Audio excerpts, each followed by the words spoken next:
One of the most famous cons in the world is another short con. Is something called, you might have seen it in the movies, you might have seen like cowboy films, that kind of thing, or you may have even actually seen it. It does take place on Regent Street, Oxford Street, Piccadilly Circus, Covent Garden, these sorts of places every day of the year, especially during tourist season. It's a little something called 3 Card Monte. Have people heard of this? Yes. Yeah? People know what 3 Card Monte is? It's also known as Find the Lady, or Chase the Lady, or that sort of thing. And it's essentially, what it looks like, it's a street con, in the sense that someone does a trick, and you bet on whether or not you can see how it's done, and so on and so forth. There's a lot of misunderstandings about... I'll show you how it's done. There's a lot of misunderstanding about this particular one, because people generally think they can, as long as they're looking hard enough, and they keep their eye on the card, they can actually do it. You can beat the con trick, as it were. Sadly, for you, that's not the case, and I'll explain why that is. 2 interesting facts about 3 Card Monte is, firstly, a gentleman called Soapy Smith, this is completely true, in 1898, was shot dead over a game of 3 Card Monte in the US.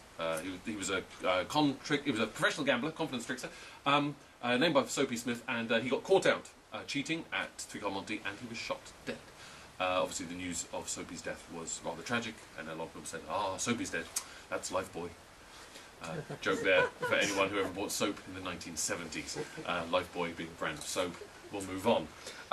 The other interesting thing about... That's the best thing I can come up with for that one. The other interesting thing about 3 Card Monte is that an American magician called John Lenihan was thrown out of the Magic Circle, officially, was a member of the Magic Circle, and was thrown out of the Magic Circle for revealing to the public what I'm about to show you now.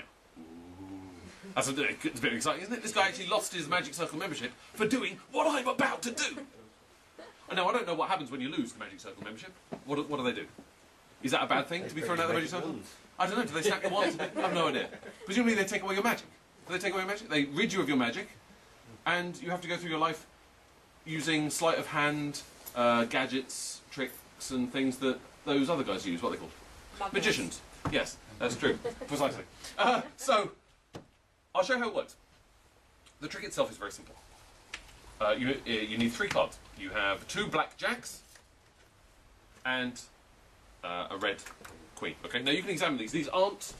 Take a look at those. These aren't trick cards. There's no false backs. They're not marked. They're not bent. You can do this with any card you like. That is not how this works. Obviously, because if they were trick cards or mark cards or 2 faces on stuff, then people would examine them and it would be all over. You have to do this with regular cards. So I'm going to show you how it's done. You can fool your friends and become one of those irritating twats at parties who says, "Oh, I can show you a trick," and who nobody likes. Oh, that's me. Surely not. No, okay. So this is how it works. Firstly, it's a hustle. It's a street corner hustle. And what you're going to do is you've got to keep an eye on where the red queen is. Okay, there's 1 red queen and 2 black jacks. Now, what the gambler will do is first make it incredibly easy for you to see where the queen is. They may even do it face up to start with. So they'll put, they'll hold the cards like so. Always the same grip. Black in that, 1 jack in that hand, jack and a queen in that hand, and they might do it face up. So they'll go drop a jack, drop a jack, drop a queen. And you say, "Where's the queen?" And then we go, "And they say, "Yes, it is." So they'll do it again, just to get the idea. Now you'll notice every time they do it, no matter where they put the cards, drop the jack, drop the jack, drop the queen. The queen's always the 3rd one to land, always. So what they're hoping is that you start spotting a pattern. So no matter how fast they do it, it's always the 3rd one. It's always the queen. So they'll do this over and over again. Oops. And you'll notice the way they hold the cards does rather suggest that they're going to drop this one, then this one, and then finally the one at the back. For example, like so. Where's the queen? In the middle, you see? So they'll keep doing this for hours on end while people watch, until people start going, "Wait a second, I can see it's always the 3rd one, it's always the 3rd one, it's always the 3rd one." What? So we'll do it again. Watch carefully. Where's the queen? This one? Yeah. Correct, because it's always the 3rd one.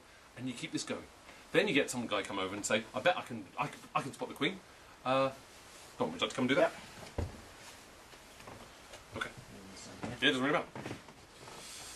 There we go. Okay. Yep. With queen.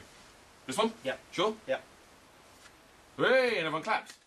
Because, is Dom a member of the public? No! You, in fact, work for me. You're what we call a shill. Absolutely. Yep. You're a shill, and it's your job to make this look even easier, because I start then handing over the cash. Oh, well done, mate, which I'm not obviously going to do tonight. Right. Until we get a regular member of the public to make a bet. And would anyone like to be my regular member of the public? I will. Yeah, become. Thank you, Dom. You can sit down. We no longer need our shill. See, you've spotted how this is done, haven't you? You know to spot for the third one. It's always the third one. And you can tell that by the way I hold them. So, we then do this. Oops. Well, we do that better. But you can see what I'm doing, right? That's the whole point. 1, 2, 3.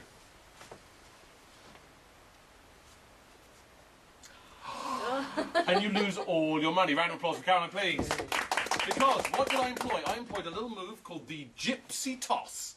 What is it? Yeah. The Gypsy Toss. I don't know why it's called the Gypsy Toss. Something to do with, I don't know, David Essex and benefit fraud, I think. I'm not entirely sure. Maybe clothes pegs. But it's called the Gypsy Toss. In fact, the move, as Cameron probably actually spotted, let's face it. You didn't see it? Did you see it?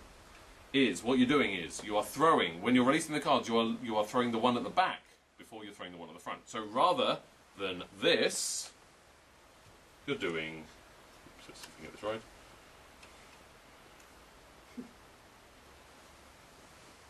This. Okay, so it's the one at the back that hits the ground first. And if you're listening out for the third one, then you're thinking the one in the hand is always the thing, and that's how you do it. Now, so that's how it's done. Gypsy Toss, that's meant to throw you. But, you might think, well surely, if you were really keeping your eye on it, you could spot that being done, couldn't you? And you could get your money back. No. Because the confidence men are one step ahead of you all the way. Because there is another manoeuvre, more tricky than the gypsy toss, which is called the Mexican turnover. I don't know why! It's called the Mexican turnover. Who makes these things? I don't know. But, what you'll notice is when they reveal the cards to you, whether or not you found the queen, rather than just going, who's here, who's here, who's here, they will do a little fancy manoeuvre, which is meant to look stylish, which is when they take a card and they flip it over and they go, there's your queen. That's the manoeuvre they'll use. Rather than just turn them over, you'll watch and they'll go, there's the jack. Seems to be just a bit of a sort of a fancy Dan way of doing it, but it isn't. Because if you've spotted the queen, and you say, it's the middle one, they'll do a very cunning move called the Mexican, Mexican turnover? Yeah. Or gypsy turnover? Mexican toss? You see, it's very confusing. The Mexican turnover, in which they swap one card for another by doing this. They'll take this, and they'll attempt to show you what this card is, but what they'll actually do is slide it under. Oops, I'm going to try that again. They'll slide it under and do a swappity-doo, like that, you see? That little move. Now that's the one that takes the practice, okay? So you can go home and practice this. There's your queen, but you have to disguise it by doing that, sliding it under, and then doing a bit of a flash, you see? So even if you've spotted it, you're still never going to spot it, because they'll simply whip it away from you, okay? So that's the 3-card Monte, and you can't win, okay? You'll see people lose hand over fist, because a lot of people are there's still this idea that if you're quick, you'll get it. Or it's all sleight of hand. It is sleight of hand, but also cheating. Okay, it's just cheating. And eventually, if you do pick it just by luck, chances are any money you win will be taken from you by the shill when you leave, who will come over and punch you in the kidneys, normally, take the money from you, and then scarper. So even if, you know, the fact is you can't win with the 3-card Monte, but that's how you do it. So what are the 2 moves to watch out for? Gypsy toss. Which is? Anyone want to have a go at the gypsy toss? That's fine, I'll show you one more time. The trick is that you put that one between the first and the thumb and second finger, and this one with the thumb and third finger. And depending on which finger you release, will depend on which one hits the ground first. With me? That's how that one's done. And the Mexican turnover, you're absolutely right, is a matter of sliding it underneath, and just as you're about to flip it, I don't know if you can see from there, but just as you're about to flip it, you grab the other one. Okay? It's a fast move, that one, but look out for them. Okay, so that's that.